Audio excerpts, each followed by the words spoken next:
আজকে আমি তোমাদের দশম শ্রেণীর অষ্টম অধ্যায় লম্ববৃত্তাকার চোঙ বা রাইট সার্কুলার সিলিন্ডার সম্পর্কে একটু ধারণা দেব। তার বিভিন্ন ফর্মুলাগুলো তোমাদের কিভাবে তৈরি হয় সেগুলো শেখাবো। এর পরের ভিডিওতে আমি লম্ববৃত্তাকার চোঙের উপরে অঙ্ক নিয়ে আলোচনা করব। তো আমাদের চারিপাশে লম্ববৃত্তাকার চোঙ আকৃতির বিভিন্ন ঘনবস্তু আমরা দেখতে পাই।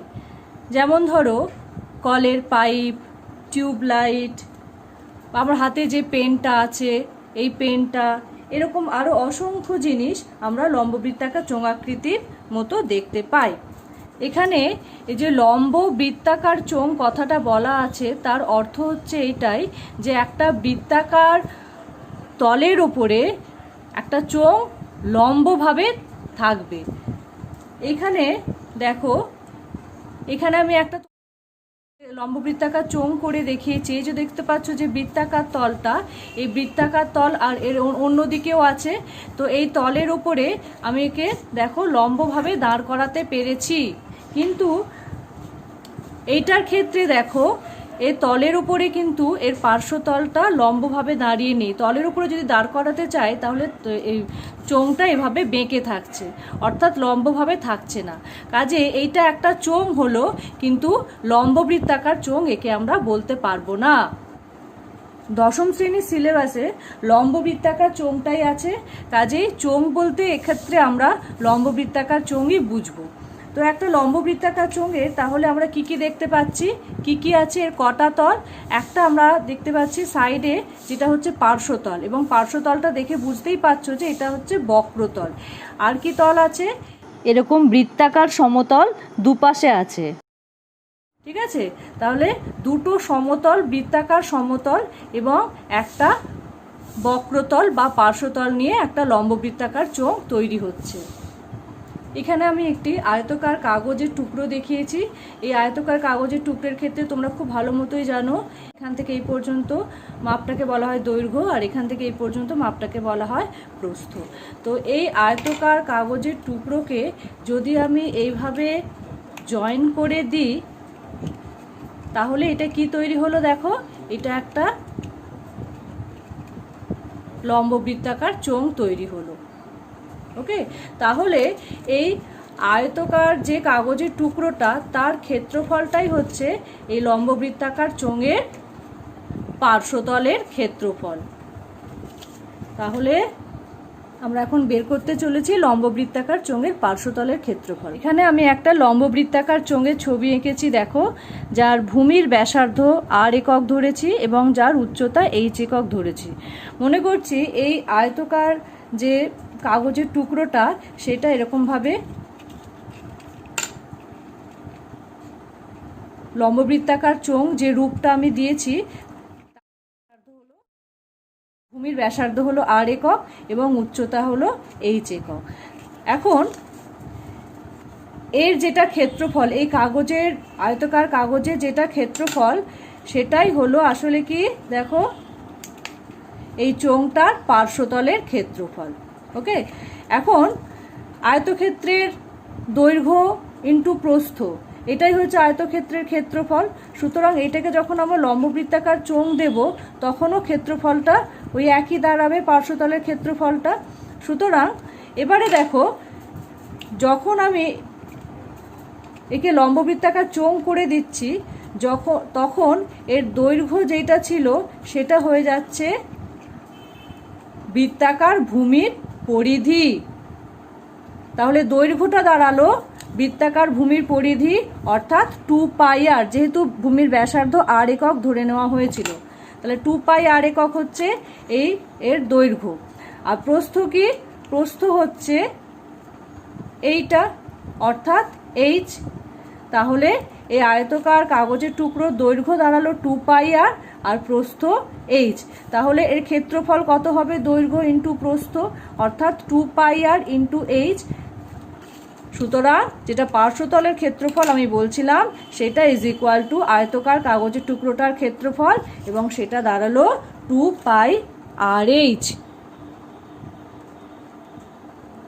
বর্গ একক। এবার আমরা আসি লম্ববৃত্তাকার চোঙের ভূমির ক্ষেত্রফল।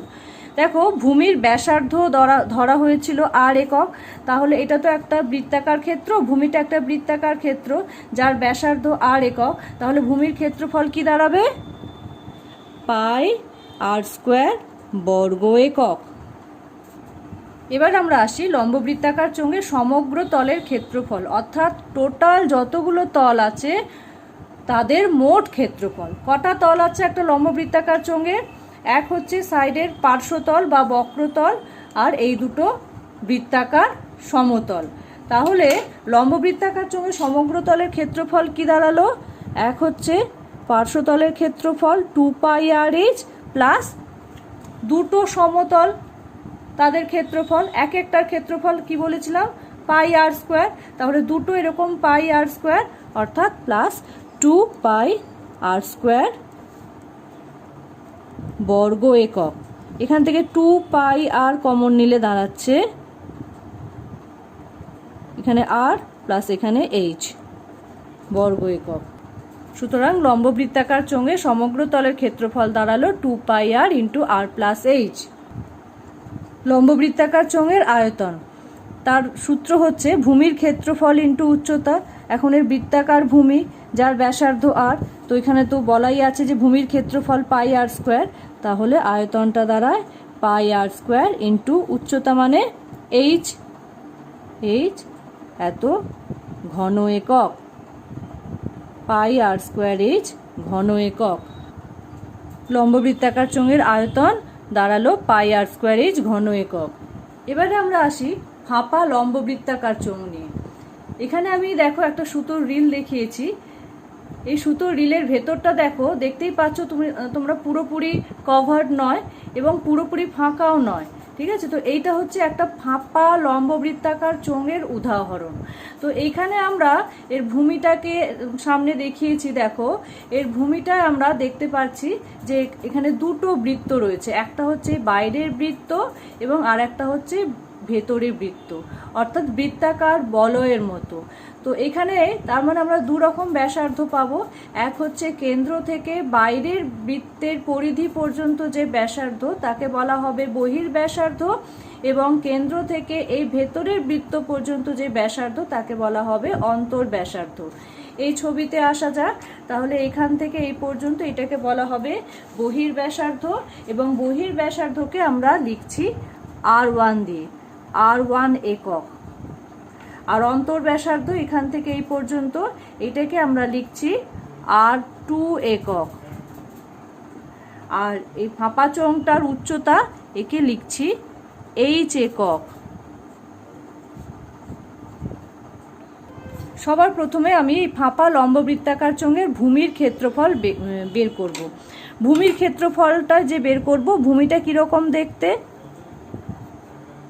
ভূমিটা হচ্ছে একটা বৃত্তাকার বলয়ের মতো যার বহির্ব্যাসার্ধ হচ্ছে r1 একক আর অন্তর্ব্যাসার্ধ r2 একক, ঠিক আছে? r2 একক। আচ্ছা, তাহলে এই যে ক্ষেত্রফলটা, এই ক্ষেত্রফলটাই হচ্ছে এর ভূমির ক্ষেত্রফল দাঁড়াবে। সেটা হচ্ছে একটা বৃত্তাকার বলয়ের ক্ষেত্রফল। একটা বৃত্তাকার বলয়ের ক্ষেত্রফল আমরা কি জানি? যে πr1² - r2² বর্গ একক। সুতরাং ভূমির ক্ষেত্রফল দাঁড়ালো πr1² - r2² বর্গ একক।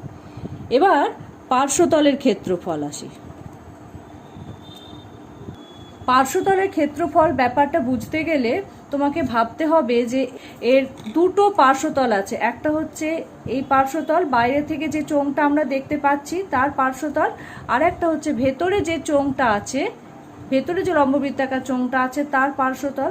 এখন বাইরে যে লম্ববৃত্তাকার চোঙটা আমরা দেখতে পাচ্ছি তার ব্যাসার্ধ অর্থাৎ বহির্ব্যাসার্ধ r1 এবং উচ্চতা h, তাহলে তার পার্শ্বতলের ক্ষেত্রফল হবে 2πr1h, যেটা আমরা এখানে বের করে রেখেছি পার্শ্বতলের ক্ষেত্রফলের সূত্র। তাহলে এটা হচ্ছে 2πr1h, এটা হলো বাইরে থেকে আমরা যে চোঙটা দেখতে পাচ্ছি তার পার্শ্বতলের ক্ষেত্রফল। আর ভেতরে যে চোঙটা আছে তার ব্যাসার্ধ কত, অন্তর ব্যাসার্ধ, দ্যাট ইজ R2 একক, এবং উচ্চতা একই H একক, তাহলে তার পার্শ্বতলের ক্ষেত্রফল হবে 2 পাই R2H বর্গ একক। তাহলে একটা এরকম ফাঁপা লম্ববৃত্তাকার চোঙের মোট পার্শ্বতলের ক্ষেত্রফল কি দাঁড়াবে, বাইরে থেকে যে তলটা আমরা দেখতে পাচ্ছি তার ক্ষেত্রফল প্লাস ভেতরে যে তলটা রয়েছে, পার্শ্বতলটা রয়েছে, তার ক্ষেত্রফল। তো এই হচ্ছে ফাঁপা লম্ববৃত্তাকার চোঙের মোট পার্শ্বতলের ক্ষেত্রফল। 2 পাই এবং H কমন নিয়েছি, নিয়ে এটাকে সাজিয়ে লিখেছি 2 pi into R1 plus R2H বর্গ একক।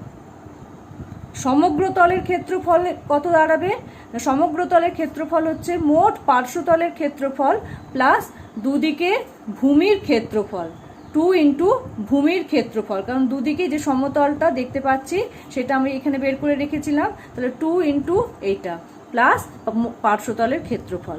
তাহলে সমগ্র তলের ক্ষেত্রফল দাঁড়ালো 2 পাই R1 plus R2H plus 2 into এইটা 2 পাই R1 square minus R2 square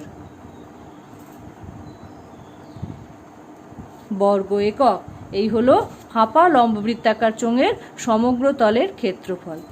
এবার আমরা বের করব ফাঁপা লম্ববৃত্তাকার চোঙের আয়তনটা কত। ফাঁপা লম্ববৃত্তাকার চোঙের আয়তনটা ভাবতে গেলে ভাবতে হবে, দেখো এরকম একটা সলিড চোঙ ছিল, সেখান থেকে আমরা ভেতরে এই চোঙ যেটা আমরা দেখতে পাচ্ছি এরকম একটা চোঙ, সেটার আয়তনটাকে টেনে বের করে দেওয়া, অর্থাৎ বিয়োগ করা। তাহলে যদি ভেতরের অংশটা টেনে বের না করা হতো তাহলে এটা সলিড একটা লম্ববৃত্তাকার চোঙ হতো এবং তার আয়তন হতো পাই R1 স্কোয়ার H। এবার ভেতর থেকে যে চোঙটা বের করা হয়েছে তার আয়তন কত, তার ব্যাসার্ধ ভূমির ব্যাসার্ধ R2 একক এবং উচ্চতা H একক, তাহলে তার আয়তন হচ্ছে পাই R2 স্কোয়ার H ঘন একক। সুতরাং আলটিমেটলি ফাঁপা লম্ববৃত্তাকার চোঙের আয়তন কি দাঁড়ালো, পাই R1 স্কোয়ার H মাইনাস পাই R2 স্কোয়ার H এত ঘন একক। পাই এবং H কমন নিয়ে দাঁড়ালো পাই R1 square minus R2 square H ঘন একক। এখানে আমি লম্ববৃত্তাকার চোঙের সব ফর্মুলাগুলো তার সাথে ফাঁপা লম্ববৃত্তাকার চোঙের সব ফর্মুলাগুলো একসাথে লিখে তোমাদের দেখালাম।